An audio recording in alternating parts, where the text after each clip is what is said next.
Good afternoon and welcome to the UK Genesis podcast. We're up to double figures.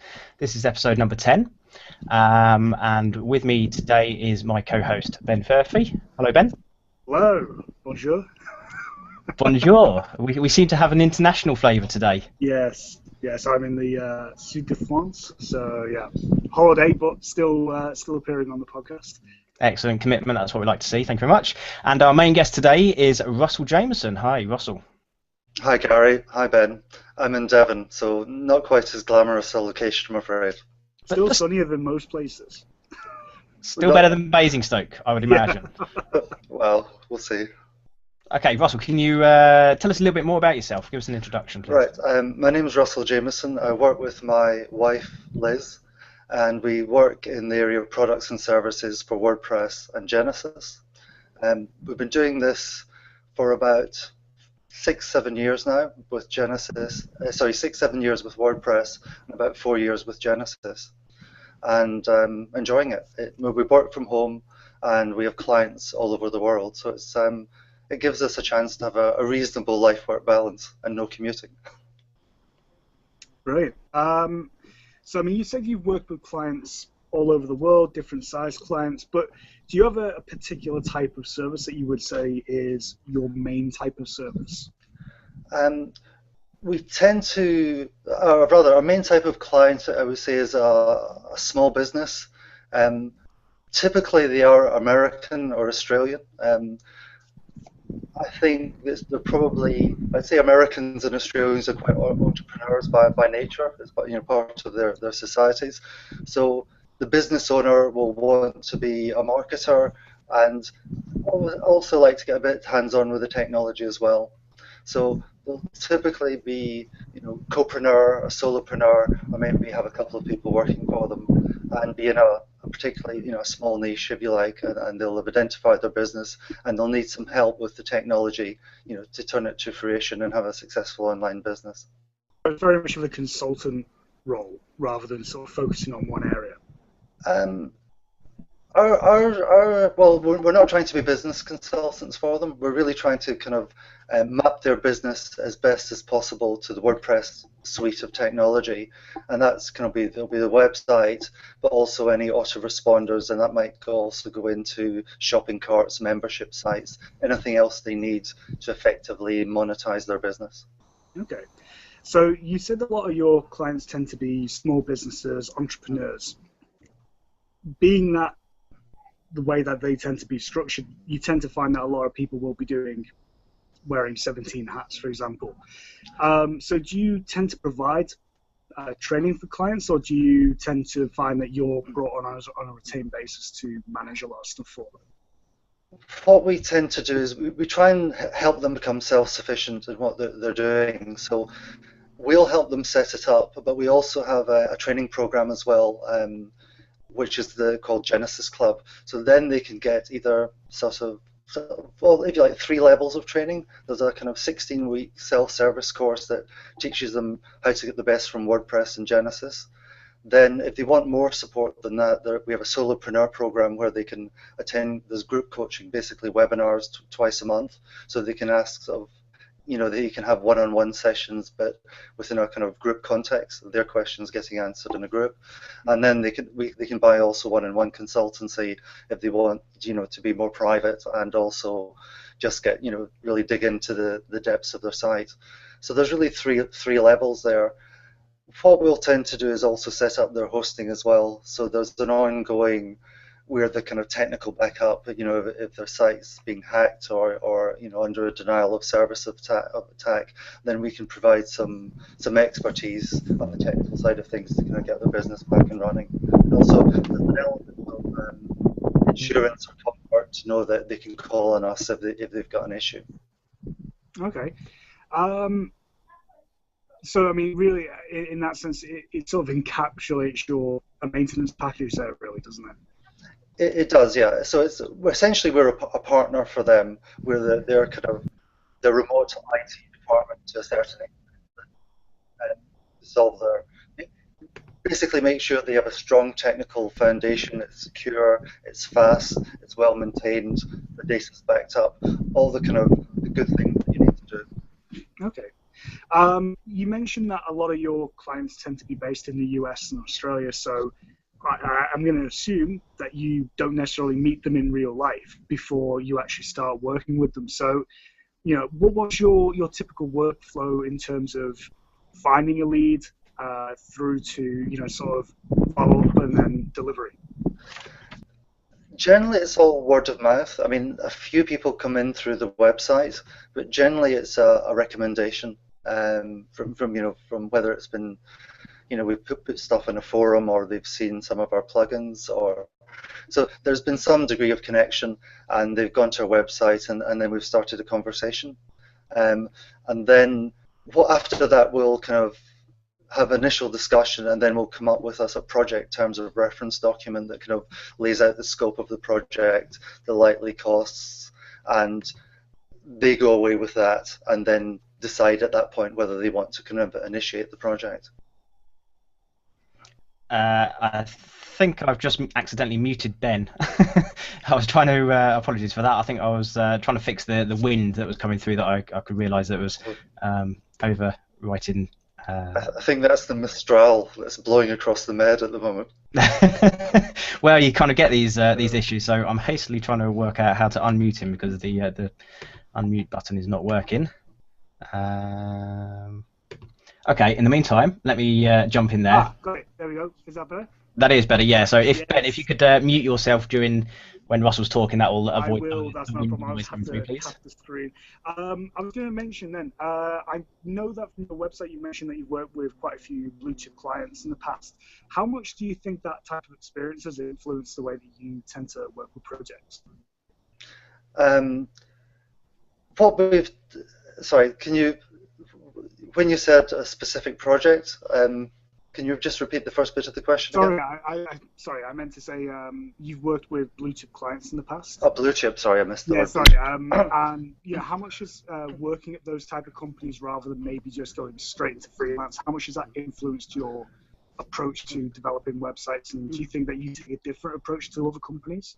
I guess I do things relatively formally. I mean, the only real formality is this project terms of reference documents, because in my blue chip experience, the main reason a project fails is because of scope. Nobody really decided what the goal of the project was and what it needed to succeed and what success looks like. So I always try and have that initial document that kind of says, we're going to do this, we're doing it for this reasons, it's going to have this budget, and we'll know we're done when we achieve these things. So it's kind of my I spent sort of 10 years as project manager, so I do a bit of project management right up at the start, and then it tends to get a bit more informal after that because you're dealing on a one-on-one basis. I also did quite a bit of stuff with agile development techniques when I was working in the city as well. So Liz and I, when we work together, we have our daily stand-ups and little post-its on the wall saying this is what I'm going to achieve today and why. So we try and, because as you said, we're wearing 17 hats, or our clients are wearing 17 hats, then it's so important. It's very easy to let things slip because you mix up what's urgent and what's priority, and it's time management is always really a challenge in this business. Not just for us but for our clients as well. So we just have to stay focused. Do you find having somebody else there to bounce, sort of business ideas off, have somebody there to effectively keep you in line, and the same way, back the other way as well? Do you find that helps in terms of keeping the scope in line and preventing scope creep, or do you think it doesn't really make much of a difference? No, it does. I mean, it certainly does help with keeping on track. But sometimes it can also lead to sort of differences of opinions. So you just kind of have to manage these things. I mean, two ideas are sometimes better than one, and sometimes they're not. If the first idea was a good one, it can slow things down a bit. But that's just something you just work. It just takes experience to kind of get better at doing that. So, do you use any particular tools for managing projects, invoicing, getting quotes, sort of time tracking, that type of thing? Our time tracking is just really on Google Drive. We just have a very simple kind of Google Drive spreadsheet that just says number of hours in the project, time spent, when it was spent, description, billable hours for that task. So it's nice and simple and easy to manage and easy to understand. In terms of, we do have an Infusionsoft tool set as well, so we use that for our email marketing, and it's our shopping cart. And you can automate quite a lot of your marketing process through that by setting up what they call campaigns. So we'll email people, will sign up for maybe your free ebook or something like that, and then you'll be able to hit them with a series of emails over every week for a period to try to kind of warm them up and try and turn them into sort of warm leads and then into sales. So we try and put quite a lot of stuff into Infusionsoft to save us having to do these type of things. So do you just use Infusionsoft internally, or are you a certified consultant, or do you sort of do a bit of both? I'm not a certified consultant because I know about half of the product really well, but haven't really used some of the other half of it. My specialism is really around all the e-commerce side of things, the integration with membership sites, the campaigns and the autoresponders. I haven't really done much of the automated sales stuff. I wrote a plugin called Subscription Boss about 3.5, 4 years ago, which integrated PayPal with Infusionsoft better than Infusionsoft's own native implementation. Basically because I just wanted to offer recurring payments, and Infusionsoft really didn't do that properly. So that kind of got me into Infusionsoft, and we've got a few hundred clients that actually use that plugin now. So that's and in actually setting up the plugin, I also there was some scope creep, and they say, can you just set up this campaign for me, and how do I do this and how didn't I do that?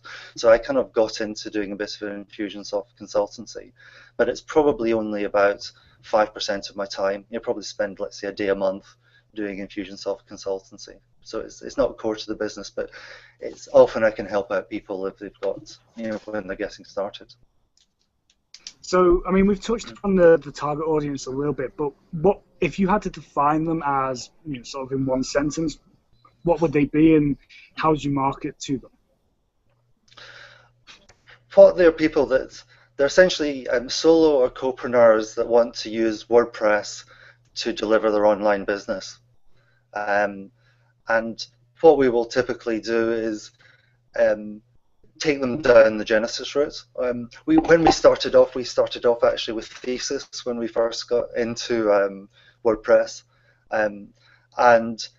but in about 2010, Thesis 2 really never happened. So we looked for an alternative, and we're very glad we chose Genesis, and we've stuck with it since. It proved to be a very good starting point, whereas Thesis gives you quite a good framework, but gives you quite a low base. So there's a lot of work to be done on top of that.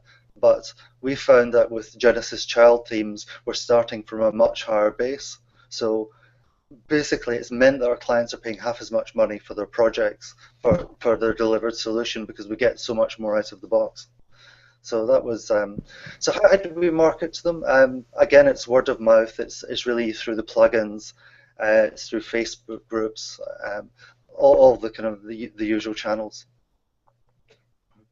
How do you tend to price things? I mean, I know that you've mentioned that you're quite hot on in terms of keeping a tight scope and having an idea of how much a project's going to cost. But do you tend to do that based on hourly? Do you do that project pricing, or do you use value pricing? We've kind of done all three, and now we've really we actually do hourly pricing. It's simplest. We try and do a budget, but when you're dealing with a client, you don't know whether your first iteration is going to work for them, because they'll trust you more, you get the job done, and you deliver the site in a week. There are other clients that will agonize over the shade of blue on the logo, and they want to actually understand the rationale behind every decision. So typically you can almost treble the budget in terms of talking than actually just getting the work done. So offering a fixed price doesn't seem right, because you're overcharging the people that are your easiest clients in order to subsidize the ones that are more hard work. So we go hourly.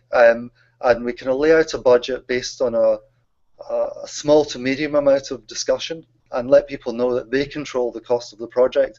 If they need to know all the where-tos and where-for-alls of decision making, then it's going to cost more time, and therefore it's going to be reflected in the price. And I think as long as it's transparent, then and people can see where the time is being spent, then they know what they're getting. So that's how we've handled it. It's quite an intelligent way of approaching hourly pricing, to be honest. How do you structure your deposit requirements? Do you tend to ask for quite a bit up front, or do you tend to just ask for it on an ongoing basis? Well, what we do is we have basically 10 hours up front to initiate the project, and then they pay in chunks of 6 hours after that. So the initiation tends to be a bit longer, so that's why we have kind of 10 hours at the beginning. So there's 10 hours in advance and then chunks of 6 hours in arrears, and that means there's no large bills. Everything's kind of proceeds in an orderly fashion, and our exposure is really never more than about 6 hours on a particular project. So it kind of works from a financial control point of view and just a cash flow point of view. I suppose it works quite well for the clients as well, because obviously, while you don't particularly want that type of client to happen, there are going to be occasions where, into a project you realize that actually you and they are not actually that good a fit, so it limits their financial exposure and doesn't make them feel like they've got to stick with you. Yeah, I mean, that has happened, I think, in one project at about 50. And we discovered pretty early into the process, actually. So that's it does happen from time to time. Do you use a contract, and if you do, how did that come about? Was that something that you just knew straight from the off, or have you been burnt in the past and sort of learned the hard way to use a contract? Basically, because of my corporate background, it's at the end of the day, people forget what you said, but if there's something written down that you can refer back to, then also the idea of doing it up front as a kind of initiation document is that you basically agree that as how you can operate for the duration of the project, and then you can, if there is any issue, then you can go back to that one. I mean, we don't ask for a physical signed copy, but we send them the email. We ask them to send back an email with the kind of initiation terms saying send us the payment, and send us an email saying agreed to terms. So we have they've gone through the process of having to kind of have done an agreement, so they've committed, not just legally but emotionally. They've actually read it and said, yes, I agree to what you're going to do for me. Okay, so essentially it's like saying by paying your deposit you're accepting the terms and conditions. Yes, and also they're putting a little email that's saying agreed as well. So there is a double. Yeah. So yeah. Do you work from home? And if you do, how do you avoid distractions? Well, we have a sort of garden office. It's a sort of sectional building that's about 50 yards from the house, with basically 3 desks in it, and you probably see a little bit of it behind. There's actually a wooden stove in there because it gets a bit chilly in here in the winter. So the idea being is that when we go into the house at the end of the day, then we can leave our work behind. So that's our modus operandi. That's the one problem I have. I've got an office in not here obviously, but I've got an office back at home, and unfortunately it's in the house, and it's that type of thing. Gary, how do you deal with that type of thing? Can you just switch off? Most of the time, when I'm working, I have my twins, Midge and Smudge, a few times a week, Tuesdays and Wednesday mornings, and so that's just not work time. If I can get distracted on the TV, then perhaps I'll come upstairs and check a few emails, but it's not something that I need to kind of dive into with kind of a lot of concentration. The rest of the time, they're out at nursery pretty much, or the wife is looking after them and downstairs, and that's like one afternoon a week. So when they're out at nursery, I've got the house to myself. The wife's out at work as well. So although I do work from home, my main potential distraction is kind of other things online, which for a web developer, you just can't kind of turn the browser off and pretend it's not there. So it's not so much the physical aspect, it's other shiny things online that I have to a void so that I can concentrate on kind of the work that needs to be done. Okay, Russ. So you said there's a third desk in the garden office. Does that mean you have another member of staff?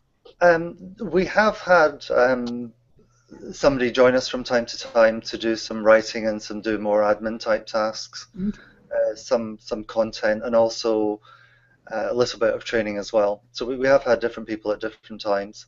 So it's mainly the fact that we had room for three desks as much as anything else.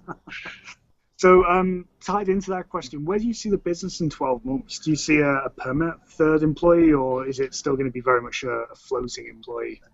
It's probably likely to be floating. I mean, we have a couple of graphic designers as well. That Liz is not a trained graphic designer. She'll design well enough for 90% of sites. But if we've got some sort of high-end design where the client has needs that kind of where the graphics in the site are really, really key to their niche, then we've got a couple of designers in the States who'll take on that work.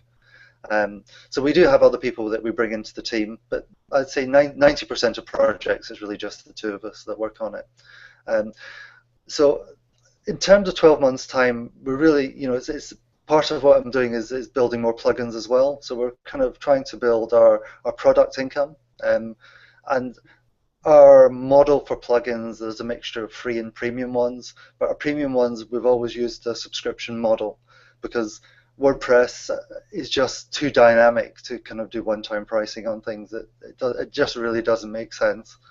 So we've always gone for subscription models, whether that be monthly, quarterly, or annual. So we'll be adding more products, and Liz will be adding more courses as well. So again, the idea is build our product income and continue with our services as well, which is necessarily time limited because there's only so many hours in the day. But hopefully we can have better scalability on the product side of things.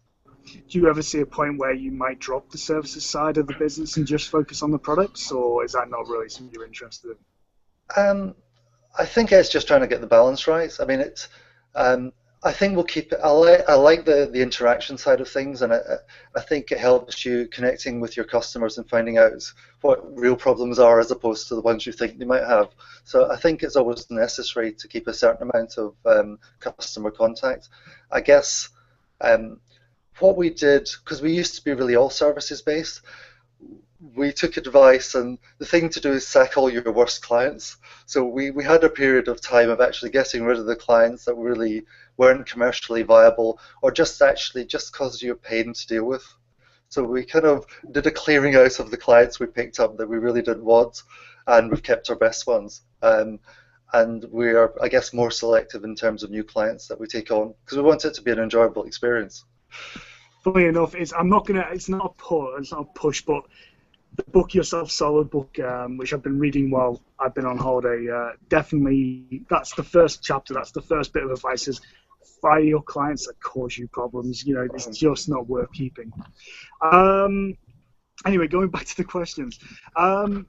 Having come from a corporate background, would you ever go back to working in a company, or is it, self-employment from here on out? I obviously never say never.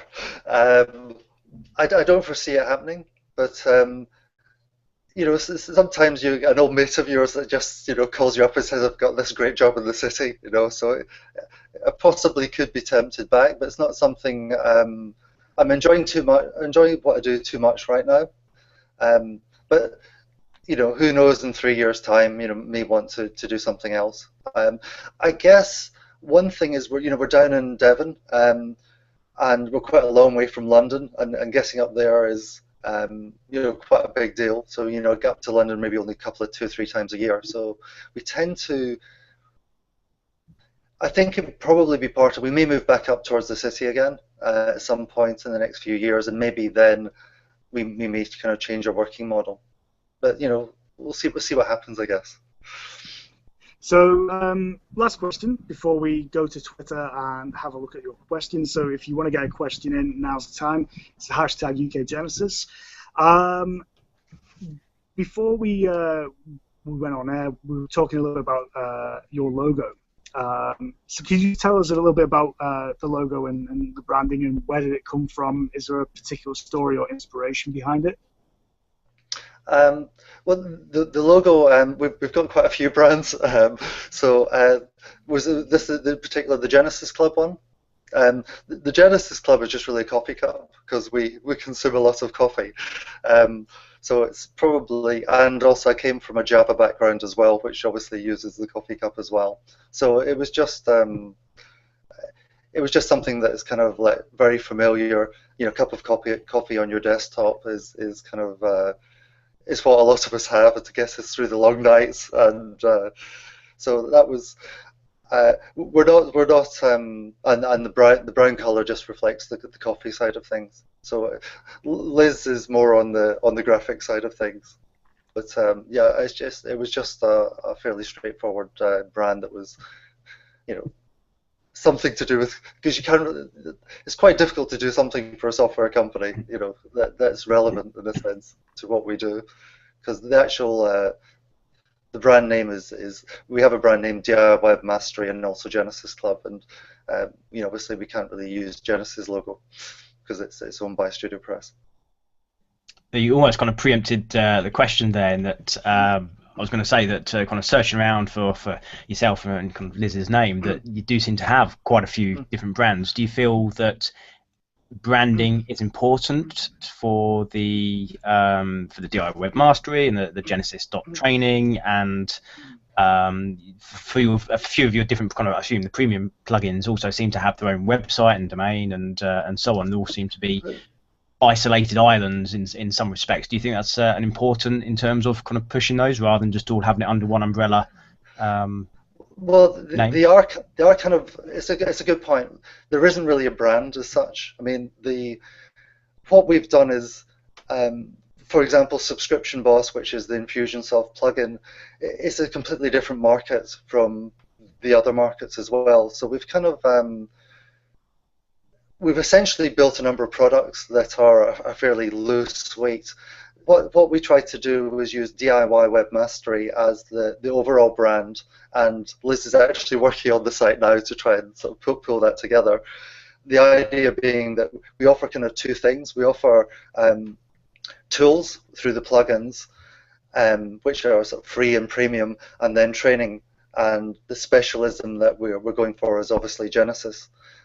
So those are the kind of the two strands to it. You know, the sort of WordPress tools and WordPress training, but specializing in Genesis. So DIY is the kind of umbrella brand that kind of where you can find all our stuff, but when you actually want the details, you then go off to the individual website.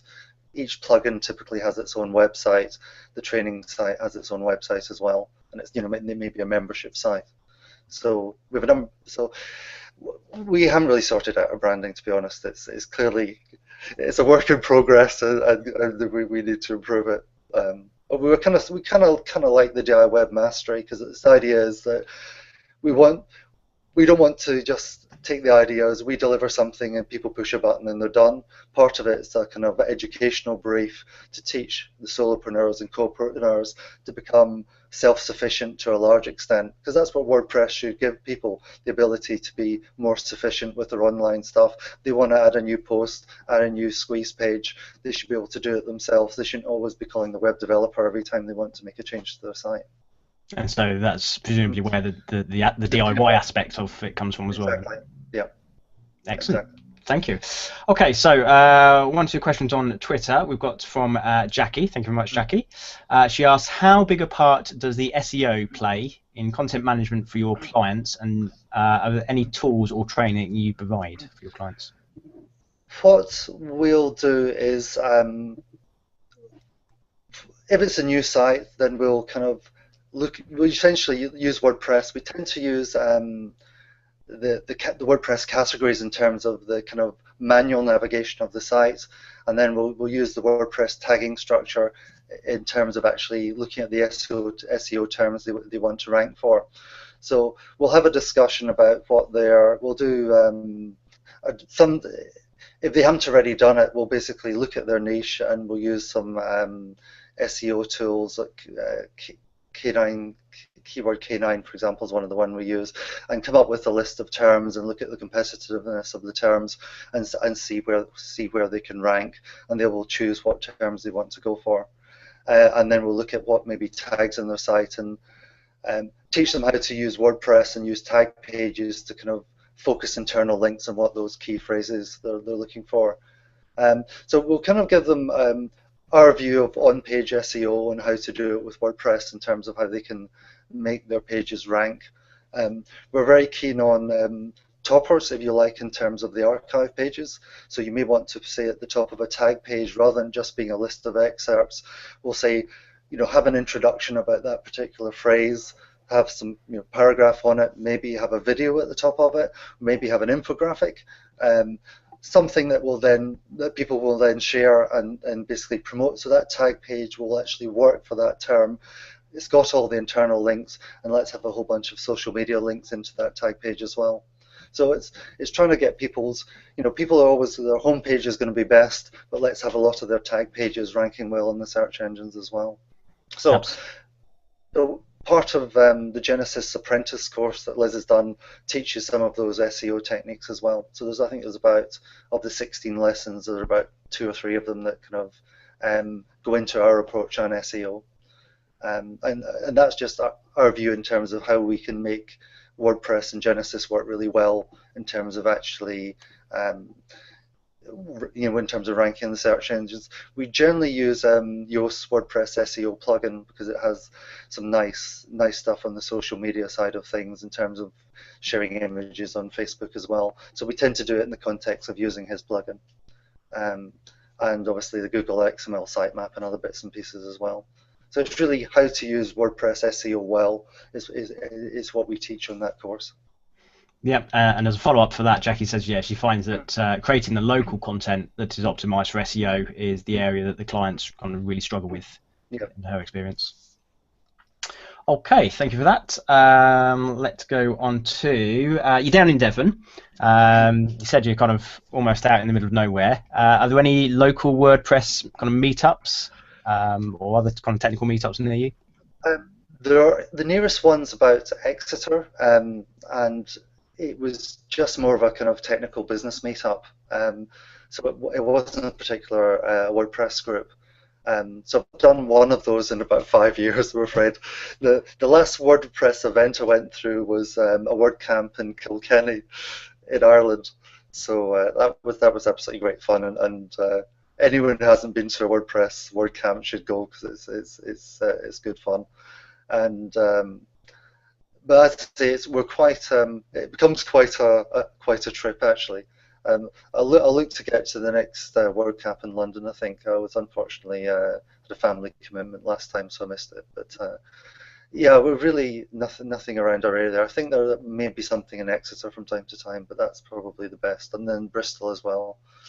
But as I say, we haven't managed to make it. We do so much stuff online. That tends to be the best way for keeping in touch with people. Yeah. What kind of drew you to the Kilkenny one, and why?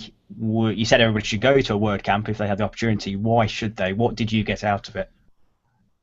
I think it was actually when I just started on WordPress, and I decided I'd write a WordPress plugin, which was called Slicker Flicker, and I set myself. I think the WordCamp was in. I think the first week in March, so I set myself a deadline to get the plugin out by the end of February, so at least I could go there as a plugin developer. So it was kind of like a stick to beat myself with to make sure I delivered my first plugin on time. I think there was, Yoast was there at that particular one as well. So it was. What was good was that his session in SEO was there was 100 things to do to improve the performance of your site. It was he was dealing with performance in SEO, and it was really just meeting other people in the industry. Also, how basically what we do is we have mortgages to pay at the end of the day, so we need to make some money. So how does WordPress is essentially free. So how do you be commercial with WordPress? We use a mixture of free and premium plugins and so forth, and consultancy. So it was interesting to talk to other people in terms of how they are managing that particular model, what works, what doesn't work. So it's really meeting with other professionals in the industry, and just hearing about things that you didn't know about, and new directions for WordPress. And it was just kind of just lots of good information, and it was crammed into 2 days. So it's very efficient use of time to be immersed in that stuff. Do you prefer kind of going to the individual talks and the sessions, or perhaps workshops, or just chatting in the hallway with fellow developers, perhaps you know or don't know, or kind of before that event?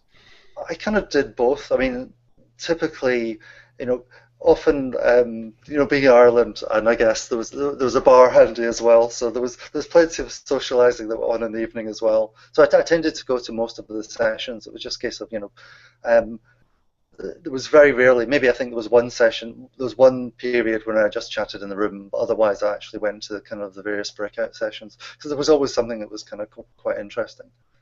So I tended to use what the event had to offer. Okay. Is there anything within the wider kind of WordPress community or Genesis community that you think should disappear, or that is lacking, that's needed? It's going to be quite interesting. The customizer is quite an interesting thing at the moment that's happening. It's there's the menu customizer I think might be a good example of a customizer, but if WordPress goes down the idea of customizers for everything, I think ultimately it's just too much baggage. And customizer, it's a tool that may help a number of users to do certain tasks, like organizing a menu. I think that's a good thing. But if you have to do a control for absolutely every particular tweak you want to do for a theme, then you'll end up with potentially hundreds of controls, whereas it becomes a little bit unwieldy. So there's no point having a toolbox that's so big that you actually can't carry it anywhere. I'd like to have half a dozen really good tools that are very useful, and then and actually teach people a bit of knowledge in terms of how to use them, as opposed to try and just give them a button that has a lower level of knowledge. It gets back to my DIY thing, I think. So I'm a little bit concerned about overuse of the customizer in WordPress. The other issue with WordPress is the database. It's kind of a techie issue, but the fact that navigation menu items and attachments and posts are all in the same table is just kind of fun. As wearing my database designer hat, it's a very inefficient way of doing things. So I would like to see WordPress at some point come up with actually. They're also missing, for example, in WordPress, a log table, because we had this period of time where every plugin added their tables, and you had more and more and more and more tables going all the time. And now, I think, for example, WooCommerce have kind of collapsed everything back into the core tables, but some things really don't fit well within the core tables, and from a database performance point of view, you end up bloating WP posts, where actually 5% of the content of the post table is actually post data, and the rest of it is just other junk. So I would like to see WordPress, even though it will be difficult for them to do this, to kind of do a little bit on the database design, which will make it go even, really improve the performance, and it would actually be a lot more elegant as well. So I'd quite like to see that happen. Yeah, interesting. I'd like to see the customizer disappear, but that's just me. To be honest, my problem with it is, and I'm sure Gary will probably agree, there's a risk with giving people access to that and I think it was Thomas who brought it up. If you give people access to the menu customizer, there's too much of a risk that they'll realize that they can control the back or the logo and then go and stick up a massive file. I mean, granted, there are ways around it, but it sort of creates a whole new minefield of issues that you've got to be aware of and keep an eye on.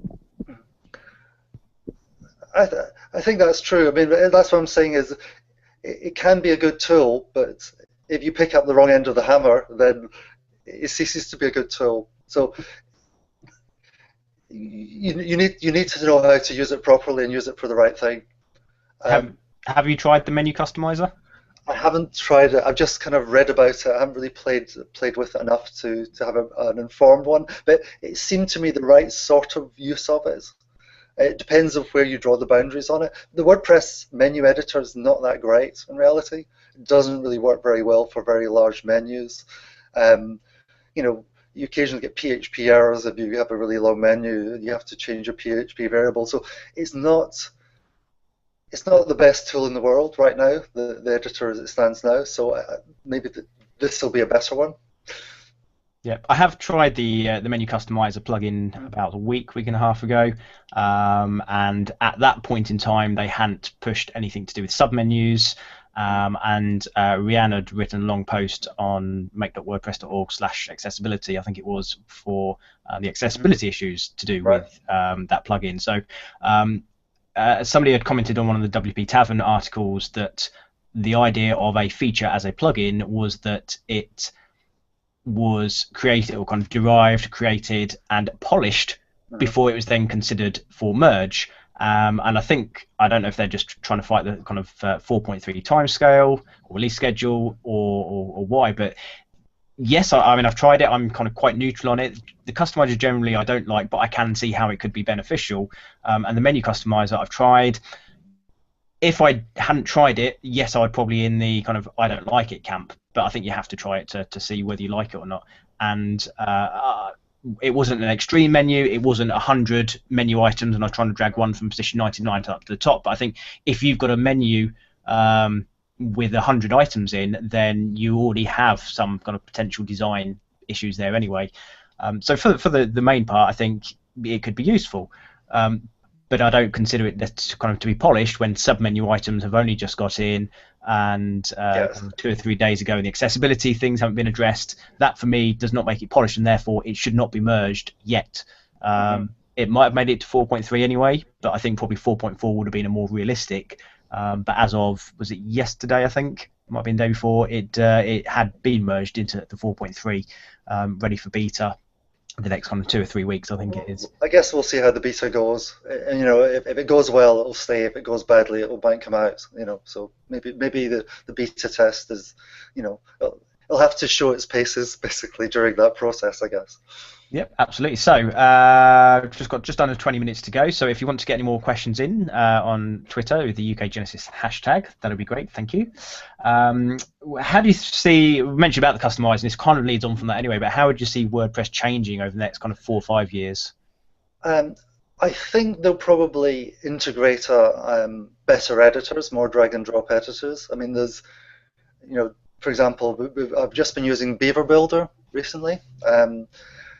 And I can see that, whereas I don't need to do it myself, but I can see that, if you're setting up a landing page and, it has a template, it will actually be quite a good productivity tool, for some people, especially for landing pages and any page that isn't just a normal blog layout.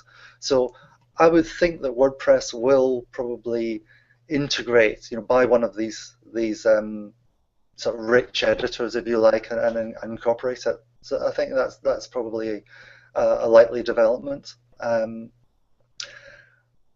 guess the ever-ending growth of Jetpack, I guess, will continue to get bigger and bigger, and that at least you can switch off the bits you don't want.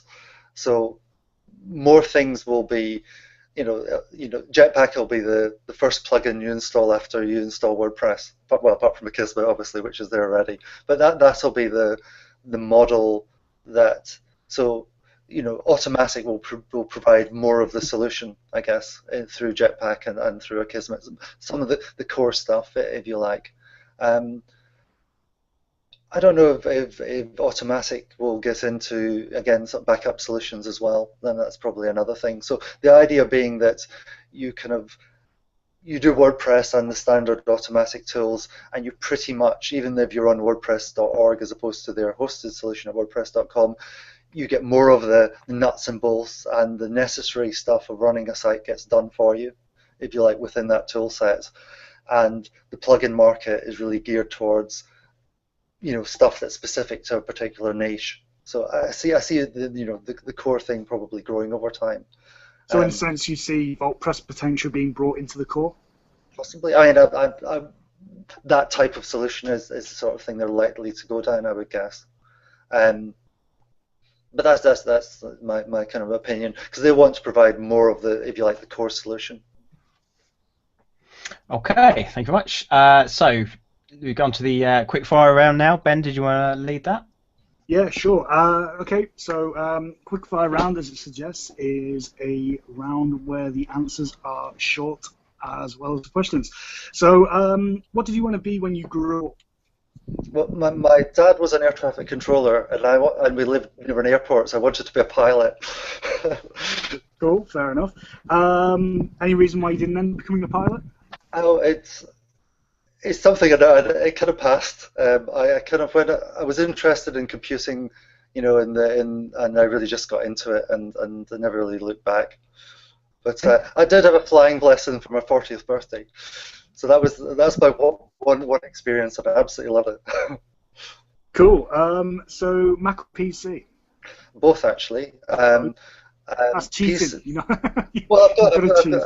I'm essentially remember I've got essentially the Macs in the house, because when I'm doing more social stuff, and the PCs in the office. So I'm familiar with both and use Cool. both of them for 5 years. Okay, cool. What code editor do you use? I use nothing really very sophisticated. I use Text Wrangler on the Mac and Okay. just RGEdit on the PC. How do you manage your code snippets? If useful snippets, I tend to stick stuff in Evernote, and sort of got tags and folders and stuff like that. So, and that's accessible obviously on the web and on my PC and the Mac. So, the snippet stuff is all these useful bits and pieces that are all kind of filed away on Evernote. What do you use or do you develop locally? And if you do, what do you use for localhost? It's just the normal kind of LAMP stuff. So, Linux, Apache, MySQL, and PHP, and that's both on the Mac on the PC. I have a thumbnail drive that actually has all my projects on it. So, and it's formatted as FAT32, so it's writable from both the Mac and the PC, and I can just take the thumbnail drive and commute it from the office to work, to the other office or into the laptop, and I can work anywhere. That makes sense. What do you use to deploy your websites? If it's there isn't a particular deployment tool. We tend to use managed WordPress hosts. So if it's a new domain, then it basically will go up on the correct URL, but it'll be password protected. We use a company mainly in the US called Flywheel, who provide a kind of like a staging area type stuff before you push the thing live. If it's an existing site, then it will get developed in a similar way on a temporary domain, and then you have to kind of go live, do some DNS changes and move stuff around. But there's no particular tool to do that really. I would second Flywheel as a good host. What do you use for designs, wireframes, mock-ups? We often will do sort of mind maps on things. It's not really a design aspect, but it's more about conceptually how things are organized. So whether it's a kind of a site map or something like that, or a funnel. So Liz tends to kind of more work on the visual aspects of the site, but I will use mind maps typically in terms of process flows and stuff like that, because it makes it obviously easy to visualize and share that stuff and annotate it and so forth. What's your must-have plugin? Well, obviously Genesis Club Pro, which is the one I've written for Genesis, and probably the one that isn't mine would be probably WordPress SEO by Yoast. It's certainly the next plugin that goes on every site. Okay. Do you have a start theme that you use for Genesis? What we tend to do is we will typically base something around one of the Genesis child themes of the 50s. So we'll kind of, Liz has written a thing called the Genesis child theme chooser, where she's defined sites as being like blog-like or storyboard or portfolio. So you can type in, do you want one sidebar or three? Do you want a fixed footer, a fixed header, etc. So you kind of find in your criteria, and it will then give you the list of Genesis sites. And we tend to kind of start with that site because the client can look at it and kind of visualize it. So we'll use that as a starting point, and then we'll basically add extra widget areas or so we'll start with something that's probably already 80% of the solution before we start building on top of it, and then obviously the whole graphic side and styling can make it look completely different. But essentially, it's just a productivity tool, and it allows easy way of people visualizing stuff. Is that available for sale? It's just a website. It's just type in Genesis Shelf Theme Chooser into Google, and it's just uses isotope technology, so it kind of brings in all these little boxes whiz in at the side. It's got a selector at the top, so it's just a free utility on the website. Okay, that's quite cool. And what we'll do is add more. If people tell us about more themes, we'll add them to the list. Yeah. Cool. Well, we'll put that in the show notes. Sorry, just 1 second. Battery's going. Obviously, you've written a public plugin, so we'll ask a slightly different question. What is your favorite public plugin that you've written? My favorite one. I guess it's probably the first one. I guess in a way, it's the first board or the last board, isn't it? I guess that was just because it was a new experience. It's quite difficult when you write a plugin because it's called Slicker Flicker, and I think you go out there, and I was answering. We had a client who had a particular problem and wanted to display a slideshow from their Flickr account, and you look at the 15 plugins out there as it was then, and none of them quite did the job. So I kind of met that client's need. And then then you look at the other plugins, and there's like hundreds of features in them. So then there's a case of how many of those hundreds of features are actually core to your plugin, what goes in, what goes out. So it's all kind of quite a challenge. So it's actually a very rich free plugin actually at the end of the day. But that was good fun though. So we've touched upon you building public plugins, but have you ever built a theme for public that's available for the public to download? We've probably got 2 or 3 of them, but it's actually Liz that's really built the theme. Typically, it started off with something like Parallax Pro, but we've made so many customizations to it that it's actually nothing like it at the end of the exercise. So we have been wrapping those up, and they will be appearing as typically. The plugin then goes to a particular client, and they use it, and then we think actually that's generally useful, and then we use it on 2 of our own sites. So we think we actually should formalize this and sell it as a plugin. So we haven't really put many of them up live yet, but that's something on our to-do list. What would you like to see changed in the framework itself, Genesis itself? I actually like Genesis because it's nice and thin. It's lightweight. I don't want it to become bloated. I think they've kind of got it about right in terms of what the responsibility of a theme should be. I'm really hesitant to say, add this new feature, add that. It does the right things. It needs to be, secure, fast. It needs to deal with HTML5. It needs to be responsive. I guess there's obviously what would the thesis. We go back to the thesis model. What you had was kind of core CSS for thesis, and then you built custom CSS on top of it.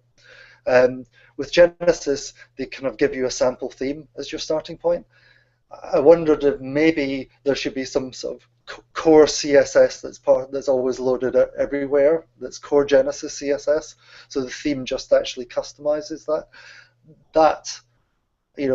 That might be a workable model. I don't know. What do you think? Would that help or not really? In a sense, I mean, if you look at, like, say for example, the sample theme, Gary will correct me if I'm wrong, but that actually all that's doing is copying and pasting the Genesis CSS from the framework itself into the actual theme. Yeah. So it sort of it covers that in a sense. You say that's right, Gary? Well, the sample theme is a manual copy and paste. It's not doing an import. Obviously, you shouldn't ever do an import of the Genesis parent theme, because when the next version of Genesis is released and the theme changes, it will screw up your site in terms of the visual appearance. So it is a copy and paste, and that sample theme is kind of updated every time Genesis is updated if the CSS styles have changed. In terms of having, for instance, the column CSS loaded from Genesis every time, I would say there's kind of two drawbacks on that. The first is that you your theme may be doing columns differently. For instance, on a client site I'm working on at the moment, I'm using the Neat, like the Bourbon and Neat framework for the SAS framework for that to do my column. So if that was being auto-loaded, well, I'd have to load it, like extra code to kind of auto-load it. And the second thing is something I've forgotten. And if it was loading as a separate style sheet, then obviously there's a slight performance impact in that you're doing an extra HTTP request, once for the Genesis CSS that is always being loaded in, and one for your child theme CSS style sheet. So. So what would you say the benefits of Genesis are to developers? If there's a developer listening who's not used Genesis, thinking about it, what would you say is the main benefit to? Well, I think it essentially sits between WordPress and what your actual child theme needs to do. So it allows you to just kind of focus on the specialism, and it does all the heavy lifting, the HTML5, creating the template, the headers. It kind of, and it means that if you write your theme properly, Genesis gets upgraded, automatically or whatever, and you don't have to worry about your theme becoming incompatible with WordPress. It basically gives you longevity of your theme. So it just makes life easier, and it forces you to focus on what's actually different and adding value for that client. So it provides that nice separation, and it's well written. It's got a good support community. It's a quality product. So it's a good choice. Okay. Same question, but to clients, what are the benefits? What they'll essentially get is a site developed relatively quickly, because there's less. You're essentially, because you're not putting so much into your child theme because you're using Genesis, a lot of the stuff's already built. So you're going to get it's going to be cheaper in a sense, and the client's going to benefit from the security and the reliability as well. So it's stability, and it's a quality product, and they're not going to have WordPress update and the site goes splat. It's just unlikely to happen if you're running on a Genesis platform. Okay. How much do you consider things like accessibility, internationalization, localization, RTL scripts when considering themes for clients? Probably not as much as I should, is I guess the right answer. It's going to really depend on the client and their market, and we'll have a conversation about those things. But most of the clients, again, it's essentially 99% of what we're doing is for English-speaking clients. So the internationalization hasn't really, in terms of what we're doing, it hasn't really happened that much. And so I guess if get more involved with client, if we're dealing with a Spanish client, then we certainly obviously get more and more involved in doing that. In terms of WordPress obviously has the support there, and Genesis does as well. So, and you just have to be careful with your choice of plugin if the internationalization is important to you, because of who's going to be using the system. And the accessibility side of things? In terms of what extensibility in what terms? So in terms of making a site accessible to screen reader users, for instance, or those who are colorblind and so on. So it's the visitors rather than the client's direct needs. what I mean, what we tend to do is, we write. I mean, Genesis tends to kind of, because we're basically taking existing themes to a large extent and customizing a bit. We're kind of getting the Genesis framework to kind of help with that. Then we're making sure that to be honest, I haven't done really any testing on that, but I'm relying on Genesis to kind of give us a lot of that stuff out of the box. Is that good? Is that a good plan, Gary? Genesis 2.2 will be better. Right. I mean, one of the key things you can put in child themes now is a class called screen reader text. It's used by WordPress to output some stuff that are just purely for screen readers, so the content is there, but it's not there for visual users. And Genesis 2.2 will utilize that as well. There are other aspects that can only be done kind of in the child theme. So, for instance, having certain colors used within a foreground and a background color. Well, that would obviously be a design aspect, and that would be a child theme that Genesis can't affect in any way, shape, or form. Sure. So there are aspects that Genesis can't handle in terms of accessibility. Typically, because the client size is quite small, I mean, it tends to be larger organizations that generally have a bit more money to throw at the accessibility issue. So, a small business isn't good unless they're in that particular market, tends not to see it as such a high priority as it probably. And obviously there are legal reasons to make sure you make an effort, but in terms of you could probably spend quite a lot of money on accessibility if you needed to on a site, and it really depends on the niche as to whether that would be appropriate or not. Yeah, I mean. Sorry, I was just going to say, is Rihanna's plugin a good sort of shortcut for that type of thing? It's certainly a good starting point. Yeah, Rihanna's got a Genesis Accessible plugin, and there's also the WP Accessibility plugin, both of which address some of the immediate accessibility issues. And as Russell said, there is a legal implication as well. So it's not a case of, is there a budget to do it? It's a case of, well, there must be a budget to do it because by law you have to do it. You have to make the sites accessible and the content accessible. Sorry, the service accessible to basically as many users as possible. So, and it doesn't have to cost much. I mean, it should be something that kind of, from my opinion, is that developers should be doing out of the box. It's not an added service. It's something they should be doing straight away. And having that knowledge and consideration of those means that it's one of these value-added things without it being a cost-added thing for the client. And that's how kind of developers can differentiate themselves, by providing that kind of value-added aspect. And the benefit is the client kind of benefits by having a content and site that's accessible to more potential customers, and those users who do need kind of those accessibility tweaks, changes, will be able to access the content, and therefore will view that company or that provider more favourably, and they're more likely to kind of put their money with that company than with a competitor. What I'd add as well is, I think it's, even though people don't necessarily look at it that way, accessibility is going to be viewed in the same way as responsive web design. It's not something that is optional or that you should try and charge for. It's something that you have to do these days with sort of mobile first, or maybe not mobile first, but the sheer amount of people who are using smartphones. There are a lot of people who are sort of visually impaired and sort of require assistance technologies to be able to view a website. And if you've never sort of used a website in this, using a screen reader, I'd highly recommend it, because it can be, quite I don't want to say eye-opening, because that seems like a really bad term to use in this situation, but it can be quite an enlightening experience to actually see how poor most sites are at that type of stuff, especially when it comes to just the box standard child themes. I mean, there's 2 points.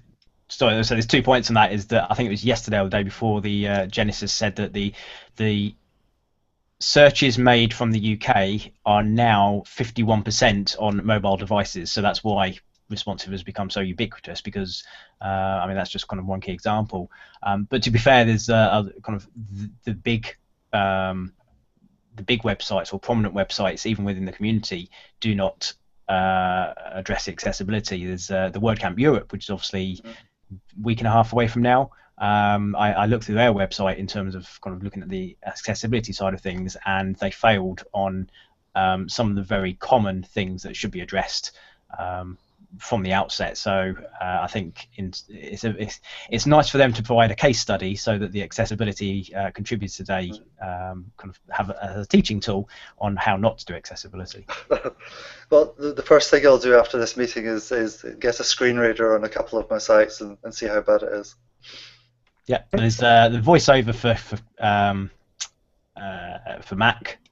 It's not the kind of most typical one, but it gives you a very good indication. Obviously, kind of that's built in, and then there's a couple of free ones and also a couple of paid ones for Windows as well. So it's very easy just to go along and test some of that. So cool. So right, we're a little bit over, but we'll do the wrap up now. Who would you like to see on the podcast in the future? I'd like to see Gary on the other side of the thing. It'd be quite interesting to understand Gary's business model and.